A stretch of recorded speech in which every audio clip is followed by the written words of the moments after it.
तो डायग्राम बनाइए आप इसका, पहले मैं बना देता हूं, 1 मिनट रुको।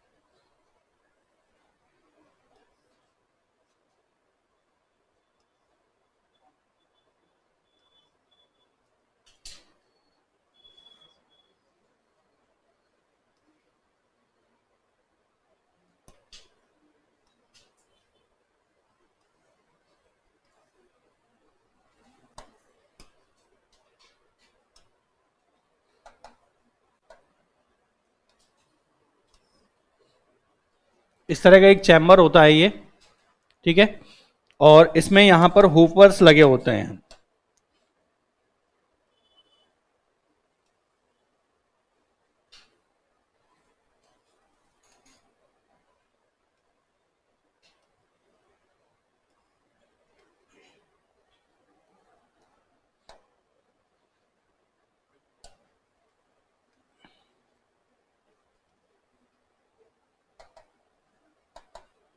बना लीजिए।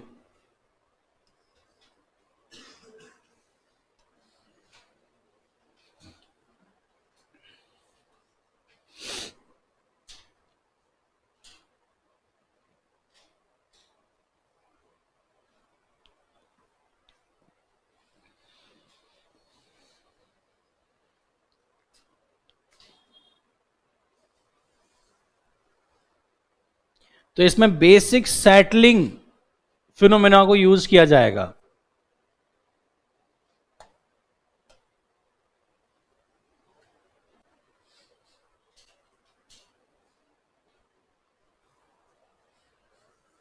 ठीक है, ग्रेविटेशनल सेटलिंग चैम्बर। तो यहां से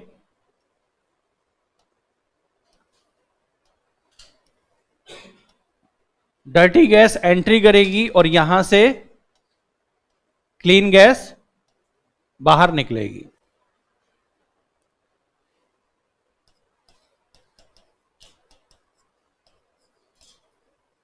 यहां से डर्टी गैस एंट्री करेगी जिसमें पॉल्यूटेंट्स होंगे, इनको हम बोलते हैं डस्ट होपर।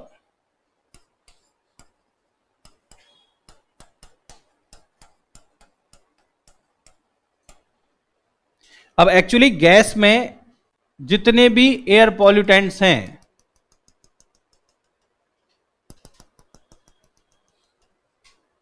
किस तरह के एयर पॉल्यूटेंट्स को रिमूव कर सकता है ये, अगर आप इसके नाम से समझ जाओगे तो बहुत सारा कुछ तो वैसे ही समझ जाओगे। इसमें बताओ, ये गैसियस मैटर को रिमूव कर सकता है या पार्टिकुलेट मैटर को?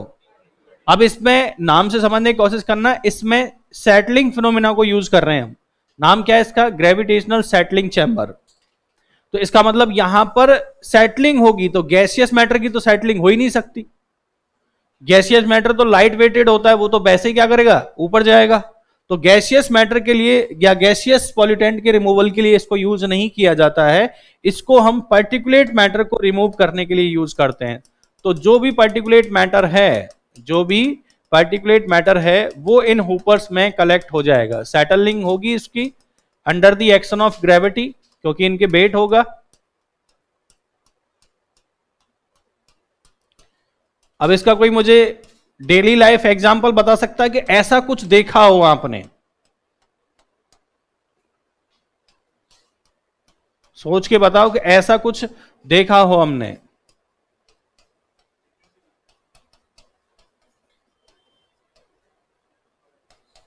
क्या देखा है?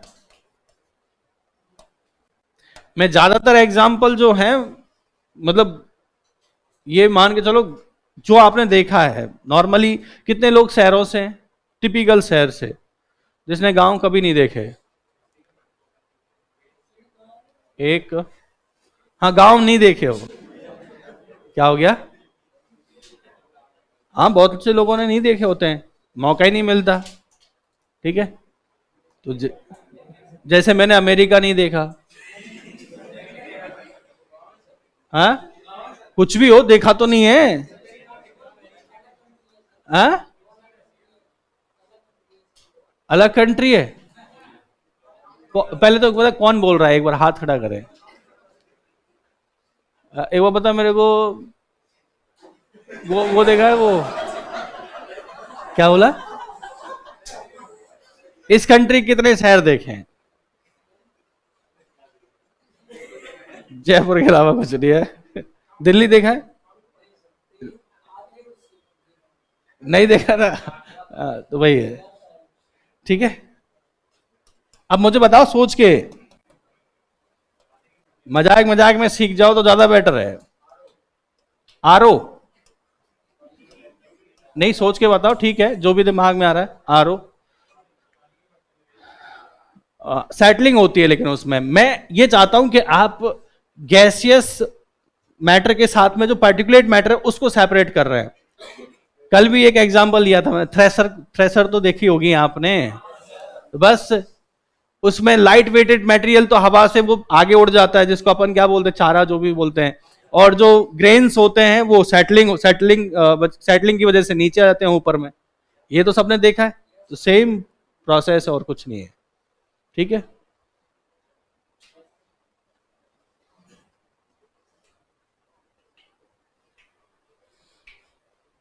बना लिया डायग्राम सबने?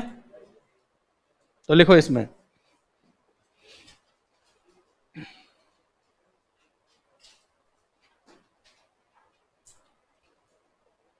Gravitational settling chambers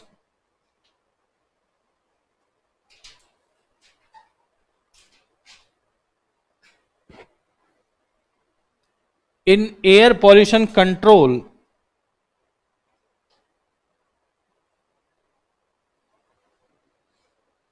gravitational settling chamber in air pollution control system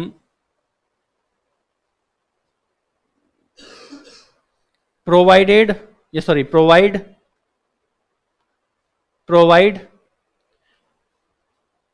enlarged area to minimize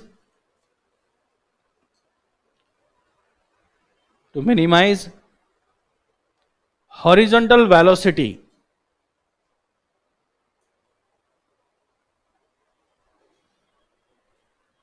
and to allow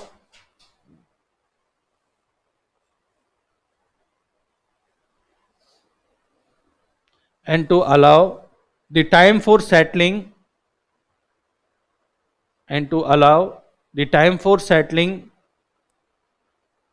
for particulate pollutants.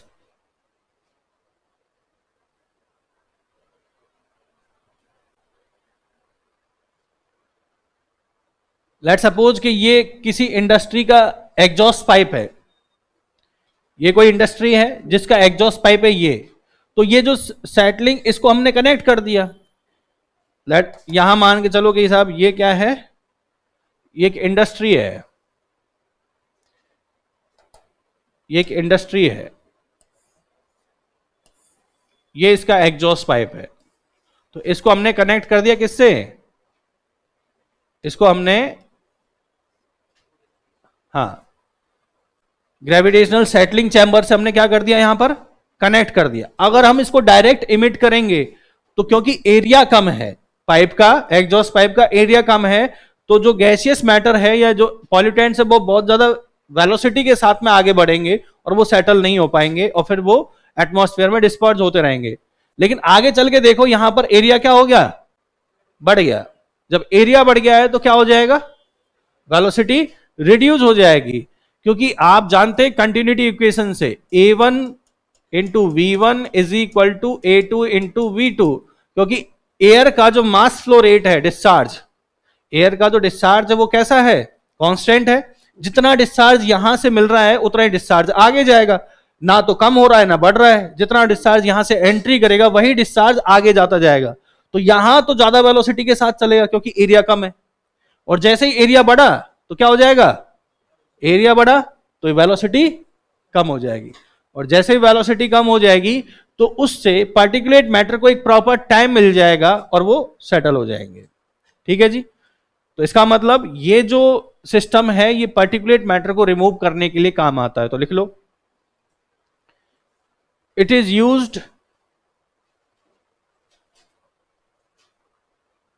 Used to remove particulate air pollutants only।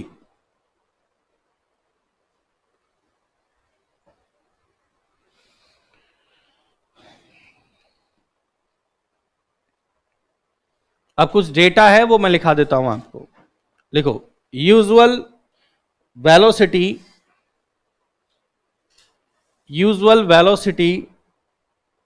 Through settling chamber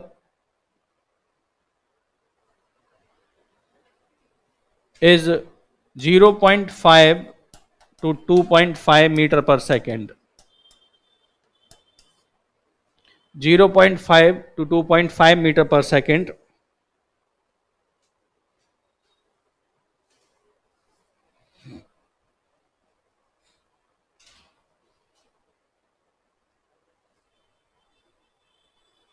next लिखो, simple to design and maintain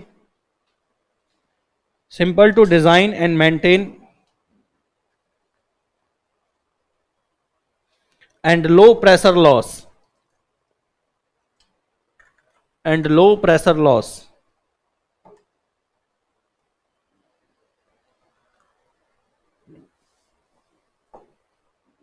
next, require large area for installation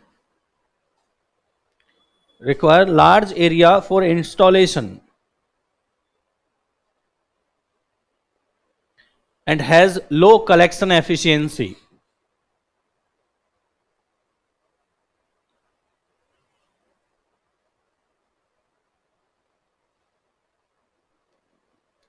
low collection efficiency लिखो, theoretically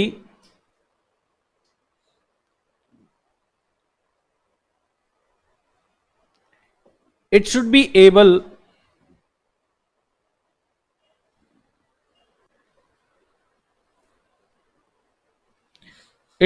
able for settling of the particulate it should be able for settling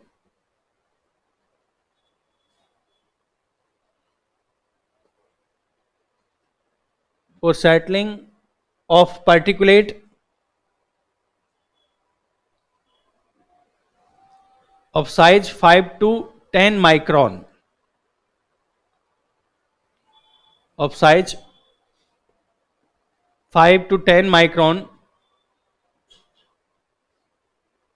but in actual देखो इसकी इतनी efficiency होनी चाहिए कि 5 से 10 micron तक के पार्टिकल के लिए एफिशिएंट हो। ये थियोरेटिकल है, बट प्रैक्टिकली ऐसा नहीं होता। तो लिखें, but in actual they are not able to remove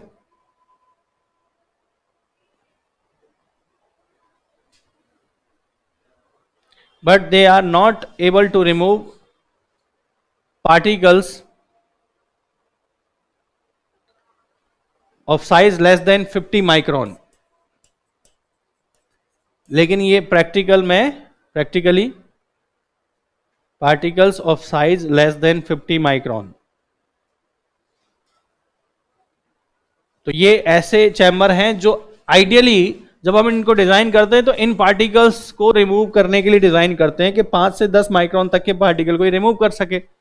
but actual में प्रैक्टिकली हम इस डिजाइन को मेंटेन नहीं कर पाते हैं। तो इसलिए मतलब जो वेलोसिटी हमको मेंटेन करनी चाहिए थी इस पार्टिकल को रिमूव करने के लिए, अगर फाइन पार्टिकल है, क्योंकि ये बड़ा पार्टिकल है ये छोटे पार्टिकल है, तो अगर आपको छोटे पार्टिकल को रिमूव करना होगा तो क्या करना होगा, क्या मैकेनिक्स लगानी चाहिए आपको। अगर हमको फाइन पार्टिकल को रिमूव करना है तो क्या करना होना, हाँ, हाँ, एरिया बढ़ा देते, जिससे वेलोसिटी क्या हो जाएगी, कम हो जाएगी। एरिया बढ़ाने से वेलोसिटी कम हो जाएगी, तो कम हो जाएगी तो फाइनर पार्टिकल आसानी से सेटल हो जाएंगे। लेकिन जो वेलोसिटी हमको यहां मेंटेन करनी है उसके अकॉर्डिंग ये 50 माइक्रोन से कम साइज के पार्टिकल को रिमूव नहीं कर पाता है। आई बात समझ में? क्लियर हुआ या नहीं? पहले तो ये बताओ, अगर हम यहां पर वेलोसिटी बढ़ाएंगे, हॉरिजॉन्टल मूवमेंट बढ़ाएंगे, तो ऑब्वियस सी बात है हैवियर पार्टिकल भी यहां से पास हो जाएंगे। नहीं, सिंपल सा मैकेनिक्स है, कुछ ज्यादा इसमें दिमाग लगाने की जरूरत है नहीं। तो ये था आपका ग्रेविटेशनल सेटलिंग चैम्बर।